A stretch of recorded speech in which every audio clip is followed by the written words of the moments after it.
Right, Red Tails. Sounds like an Indian porn film, doesn't it? I thought it was, Man, I don't think you could drag that out of there. Sorry, that's what I thought of when I first heard I about thought it was a Disney film. I thought it was about baboons. it. No, it's Red Ass. Not Red Tails.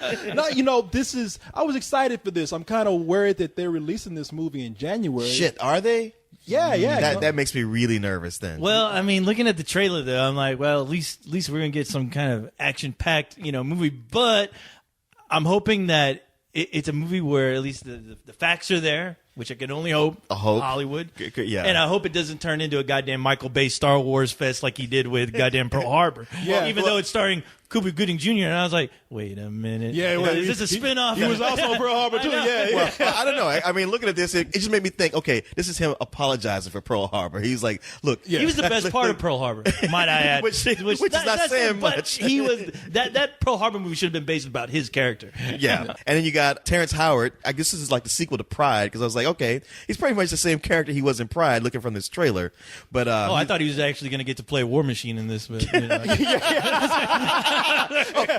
that'll be at the very end. He'll take the scraps of a broken plane and make some Iron Man armor. Yeah, well, you mean both of you make a good point. I mean, first of all, we do have two male black leads who really need the work right now. I mean, I'm not too worried about Terrence Howard. Terrence Howard's doing all right. Yeah, he's gonna be all right. But Cuba Gooding Jr., he still needs a hit right now. I don't mean a hit upside his head for all those bad movies for Snow Dogs and shit like that. No, he really needs something to put him back out there, man. I remember he was in a commercial that was for the Super Bowl. I forgot what it was, but he even brought that commercial down. The commercial was he was going woo, and he was jumping around. And he was turning flips. And I forgot what that commercial was. But it was one of the worst commercials that bombed during the Super Bowl. And it was like really, it was like, and everybody was like saying, "Well, that's what happens. You get Cuba Gooding Jr. Shit don't sell." So that's why I'm worried about this movie too. But that's a bag of Doritos. That's not the Oscar. It's the curse of whenever you win Best Supporting Actor and you're not an old man. This is what happens to your career. That happens to a lot of people. It happened to one of the most famous ones. She was in Leaving Las Vegas. Elizabeth Shue, but she won Best Actress, right? Shit, I can't remember. Yeah. I mean, I always think before Cuba Gooding Jr. of Louis Gossett Jr. When Officer and Gentleman went on to Punisher. That was a great movie. Yeah, well, that was the thing, man. After he got that, he was like, "Oh shit, my shit is gonna take off." And he was waiting for the phone to ring. And he just got so depressed, he just climbed inside of a bottle and became alcoholic for a while. Iron Eagle. And then he did Enemy Mine. Enemy Mine was cool. That was a good movie. But then he did those Iron Eagles and just could not stop. Yeah, he could. Yeah, no. I guess the moral of the story here is if you are black and bald, you better turn that award down. You better send a little Indian woman to get your award. Leon, you say that movie was cool, Enemy Mine, but don't forget he was pregnant in that movie. All right, don't forget. Don't try to forget. But you mentioned Star Wars, so this is from Lucasfilm, right? Is it? Yeah, it is. And a lot of people were under the misconception that George Lucas was directing this, and he is not directing this. Ooh. Yeah, I know, man. Oh shit, man! Because, you scared the hell out of me. Boy, just that would be the most racist thing he could ever do. I know he's trying to help black people, but he wouldn't be able to help but put Jar Jar Binks in one of them airplanes. I'm gonna fly this plane. Be nothing but Jar Jar flying everything. Every black person would be Jar Jar. We're still gonna fight Hitler. There would be no black people. They'd be providing the voices. No, you know what? There would be one black person. Cuba Gooding Jr. He's like, oh man, why y'all do this to me? I'm just gonna crash this plane right now. But no, the guy who's directing this is a guy named Anthony Hemingway. Has done most, if not nothing but television. Did episodes of anything from The Wire to. Okay, all right. It's funny because I keep seeing a bunch of television actors in this. You got Toby from Oz and Walter White from Breaking Bad. Yeah, no, this guy he's done a lot of things. He's done a lot of things. I mean, The Wire, True Blood. Yeah. I'm looking at some of the stuff. CSI, The Closer, Fallen Skies, ER. I mean, all that tells me is he's not George Lucas. Yeah, so I'm like, all right, yeah. Well, it also tells me that he ain't never directed a movie either. That's gone wide. In all honesty, my biggest fear with this is that it's going to look cool because that trailer looked beautiful. Has some great action scenes. Yeah. But when we get into the dialogue, it's going to be very corny. That's what I'm afraid of too. That's what I'm saying. Very self-righteous. delicious. Yeah, like nothing's like really. At least watching that trailer, like there was nothing that was giving me any kind of hints that it could be terrible, especially with the dialogue. Besides the fact that we gotta fight, Yeah. we're gonna fight. When you fight, you fight. And I mean, I'm we're all in together, brothers. Yeah. Go big or go home. Yeah. Yeah. A rolling stone gathers no moss. And I love, they black people got to pray before anything they do. Absolutely. Before they go hit them planes. Heavenly Father, for all these white people that are about to kill our black ass, we pray that you be with us. And is that one young brother? I think he kissed his 2 fingers 5 times in the trailer. I know. After they land, each one come off the plane. I like to thank my Lord and Savior Jesus Christ for this victory right here. I'm waiting for that one guy that's just about to get out of the service so he can go marry his bride to be. No. Well, you say that, but they showed a scene of one cockpit where a guy had a picture of a girl stuck on there, and he was like, dead. He's flying next to that guy. His co-pilot, this guy's like, I just got one more day before I get out the army.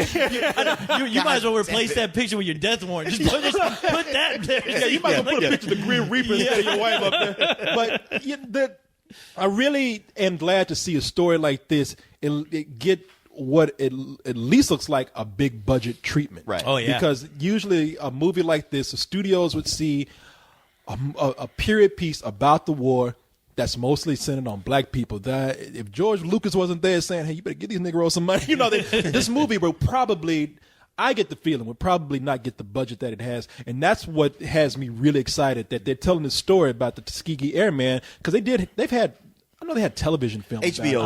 HBO did one. Yeah, and that's good, but well, it's such a fascinating story. Like, I've always wanted to see at least just a real like historically accurate depiction of what those guys really went through without them not sugarcoating it with the Hollywood the bullshit you normally get with these films. But I mean, I'm always fascinated with stories like this because these are underdog stories. How can you not be fascinated, especially dealing with World War II? I mean, I'm actually really hoping this is a great film. I am too, man. No, the Tuskegee Airmen, it's World War II that these guys they're doing that thing from 40 to 46, and they and see, and this is something that I think young black people need to see because they just don't get to see these heroic images, especially the part of history that nobody really chooses to tell until now on the big screen with this kind of treatment. These kids don't know back in World War II, before you had the Tuskegee Airman, pilots used to be putting a black man in an apple cart or an apple box and launching his ass from a big old rubber band up in the air. Maybe to get some more kids that they probably should have gotten like Snoop Dogg to play one of the pilots. They don't realize like black people. The first time they let black people fly, they tied them to the plane as human shields. Well, hell, even Snoopy, a white dog was the only one allowed to fly. He flew a little too much, if you ask me. I don't know what it is, but watch that trailer. The whole time I kept looking, I was like, it just doesn't feel right without having Derek Luke in this cast. It just seemed like he's the guy who should be in here somewhere. Ambassadors, white people. See, that's the thing that has me worried too. They're just some black actors that you expect to see in here. Some who people don't know, but you see that black person in every other movie. Yeah. Like Derek Luke was the go-to black guy. Like white people didn't know his name, but they were like, I've seen that young black man somewhere before. But what else has me worried is that for a movie that would be truly epic like this, then you would go out and you would get your Denzel Washingtons and your Will Smiths. and I have a feeling Denzel Washington got this script and he's like, fuck no, I ain't gonna be in this. Sorry. That's a good point. You ain't dragging me down in this. Why don't you give it to Cuba? I know. You know who could really use the work? A pal Cuba Gooding Jr. Give it to him. I would do it, but I'm expecting a call from Tony Scott. Yeah. I'm getting ready to do Unstoppable 2. Yeah. No, I'm like you, co-host. I got to blow up another train. No, I am really hoping that this is going to be a good film. I've given up hope of what I expected to be possibly an Oscar-worthy film because there was some talk about this movie for years that George Lucas was doing this and everybody, as far as producing. And people were excited because they were like, okay, they're pulling his ass away from from fucking up Star Wars, finally getting him associated with an actual film, a non-science fiction film where he has to tinker with it. And and they were just talking about the subject matter. They're saying, yeah, getting a big screen version of Tuskegee Airman is going to be made. Here's the cast, and people were saying, wow, could this possibly be Oscar worthy? And now being released at the later half of January, I'm like, with Lucas getting a hold of it, at least you know that all the resources that guy's always had, which is mainly special effects. Special effects. You're gonna. I guarantee you're gonna get like one hell of a beautiful battle. A huge like epic battle. In the sky. Which one of my favorite films was Memphis Belle for the longest time, as far as dealing just with the guys who were up there in planes and just the whole fear of like, you're up there in a huge fortress and there's a war in the sky going on, and it's bad enough on the ground, but up in the air where it's just at any point, your death is going to be really fucked up, and just dealing with how people dealt with that in that movie. I mean, I'm hoping I get some of that in here because I love the camaraderie in that movie, Memphis Belle, and I hope I can see the same camaraderie here. It's just when you see people die in these fucking planes, it's like you want to feel for them because it's just, for me, it's like, it's just incredible what they do, and just knowing that, knowing that death could be inevitable, and the way you die in a plane is just terrible. That's true. We're talking about the black angle, but I would be thrilled with any movie that has a lot of aerial World War II battles. Man, I find that pretty amazing. I know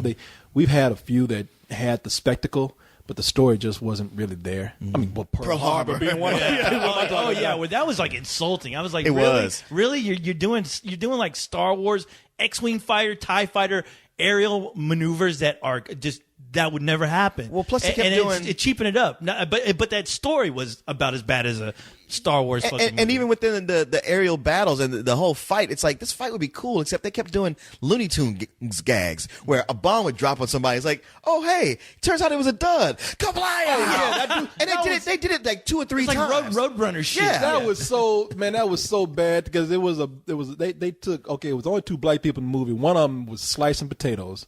And it was the guy who wasn't the star, and they put him on a pile of potatoes in the bottom half of the ship, and a bomb fell through there. And the guy was, you're right. Oh my God, they did do that. He's like, it's a dud, and then kaboom! I'm surprised they didn't cut back to him where he's completely black with his 2 eyes. Blacker, or he didn't go flying up in the air by the camera. Yeah. No, I wanted the bomb to say Acme on it. Him and the coyote looking at each other, flying there. That's why I hope that this movie actually gives us some good characters. Whether it's the Tuskegee Airman or anybody, even if you're dealing with women in the military, whatever, you want to see these people bonding and having to go up against struggling against the man, the struggle up against something where they should be not only are they segregated in society and also discriminated against, but you're talking about in the middle of a war where they're fighting for their country, and and this is where we really need these characters. We really need to feel that bond between these men.